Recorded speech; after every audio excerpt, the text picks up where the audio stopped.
Dave. Dave. Dave. David.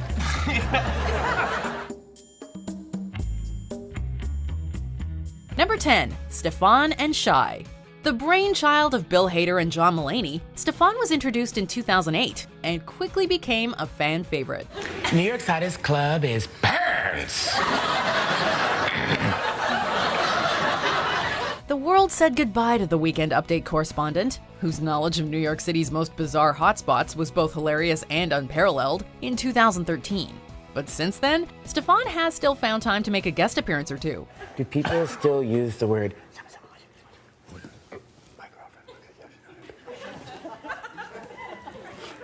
Thank you, Sean.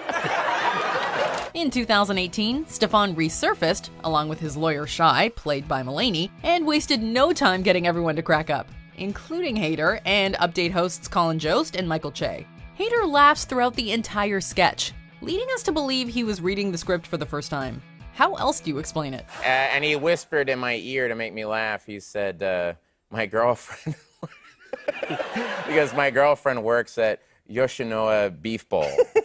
Number 9. Simon's dreidel backed with menorah in the window. These two iconic characters have made numerous appearances over the years. No, we just, we forgot we were coming here. Sorry. I mean, we knew. We thought it was next week. Played to perfection by Fred Armisen and Kristen Wiig, Garth and Kat are a songwriting team that just can't find time to rehearse their songs. The mountains of July, but instead of December.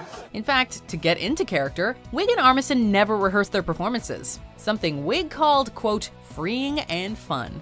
Perhaps that's why both actors regularly burst into fits of laughter during sketches, as neither knew what to expect from the other. Watching Wiig try and keep up as Armisen just wings a performance is truly amazing.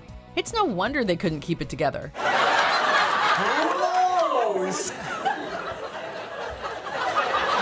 Number 8. Scared Straight.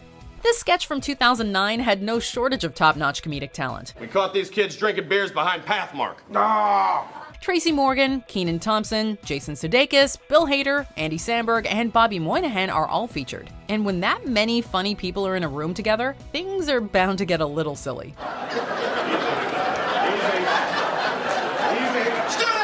The sketch saw Morgan and Thompson playing convicts attempting to scare a trio of kids who are arrested for underage drinking.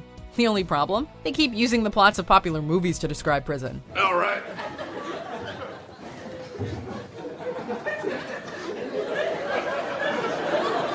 Boys, learn your lesson?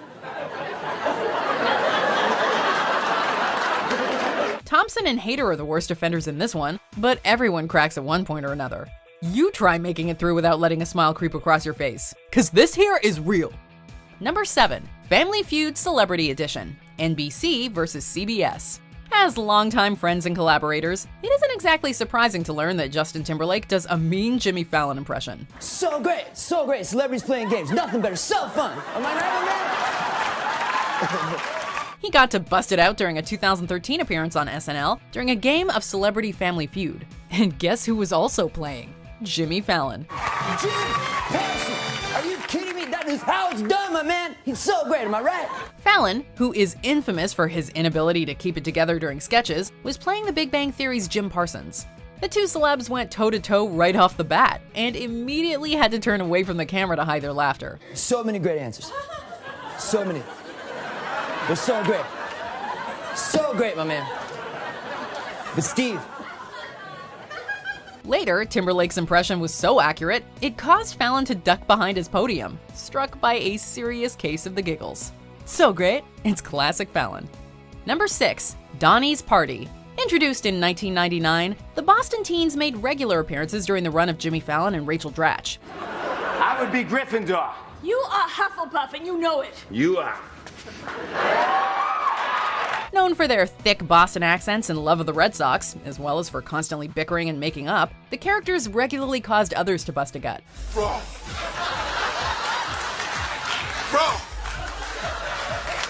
One of the most infamous cases involved Boston boy Ben Affleck, who simply could not contain his laughter while at a party with the Boston Teens. Watching him say bro over and over again while struggling to keep it together is priceless. Naturally, Fallon couldn't keep a straight face either. Number 5. Close Encounter. It was clear from the first minute of this sketch that host Ryan Gosling was not going to make it through without breaking character. I came to and saw a beautiful being made of like a beautiful calming light. Yeah, same here. That being touched my head, I felt every emotion in its purest form. After being abducted by aliens, Kate McKinnon, Cecily Strong, and Gosling each recount their experience with the extraterrestrials. I started peeing and one of the gray aliens slapped the wall and pointed at the bowl. So I got the hint, I kind of duck walked over the bowl, peed in it. Yes, I see. However, McKinnon's version differs wildly from the other two. So much so, in fact, that Gosling was basically stifling a laugh for the entire sketch. Strong, Bobby Moynihan, and A.D. Bryant all eventually broke, and even McKinnon had to repress a laugh at one point. Later in the episode, Gosling fell victim to a hilarious performance by A.D. Bryant, whose portrayal of a boundaryless teenager caused him to once again break character. Wow, I guess everyone knows how dirty I am. Do you like that, Mr. Dilham? Actually, no, I do not like that, okay? That's disgusting. Number 4. Love Us in the Hot Tub. Surprise, surprise. A sketch featuring Will Ferrell and Jimmy Fallon ended in multiple people breaking character. Barbara, what brings you to the prestigious Wellesley Arms? The usual. Quiet strolls, family-style dining, archery. This iconic bit saw Ferrell and Rachel Dratch playing overly affectionate lovers soaking in a hot tub and trying to play matchmaker to Fallon and host Drew Barrymore. Dave. David. Well, as you can probably glean from Ferrell's ridiculous costume, it didn't take long before everybody was on the verge of a full-on meltdown. Barbara Hernandez is the top female archer in the Northeast Division. That's unbelievable.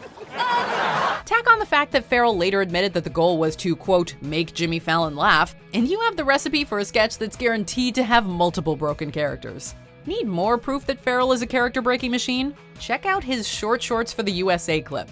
You are welcome. I guess what it all comes down to is that the angle of my dangle is inversely proportional to the heat of my meat, right? Number 3. Happiest Place on Earth? Debbie Downer is one of the funniest characters in SNL's prestigious repertoire. Brilliantly brought to life by Rachel Dratch, Debbie can instantly transform any situation into a total bummer. For the other characters, that is. Roy of Siegfried and Roy. He was attacked by his own tiger and suffered devastating injuries.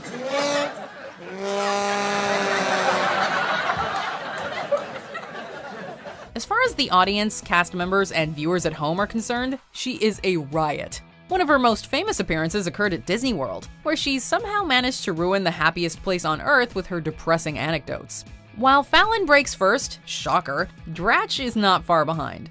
I can't have children. This inevitably caused the whole table to crack up. Horatio Sands cries, and Lindsay Lohan bangs the table in a fit of laughter. All the while, Dratch can barely keep it together. Number 2, I live in a van down by the river. Few comedians are as revered as the late, great Chris Farley. He could make anyone break with his unique brand of physical humor, and often did. I am 35 years old. I am divorced, and I live in a van down by the river. While he has a slew of iconic SNL characters, you'd be hard-pressed to put any of them above Matt Foley, motivational speaker. Brian, from what I've heard, you're using your paper not for writing, but for rolling doobies. In the character's first Saturday Night Live appearance, Farley managed to break host Christina Applegate and SNL regular David Spade in seconds with his over-the-top performance, which included hoisting Spade into the air and warning the teens about ending up like him. He broke everyone else the moment he screamed, I'm sick and tired of living in a van down by the river. It's priceless. Sometimes we get so caught up in loving our own family, we forget about loving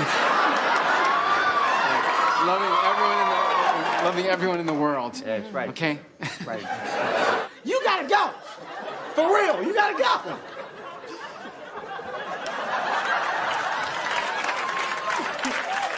Well, that's the way the popcorn pops. So, you learn to sew corks? Sew corks. Stuart, that's my mother!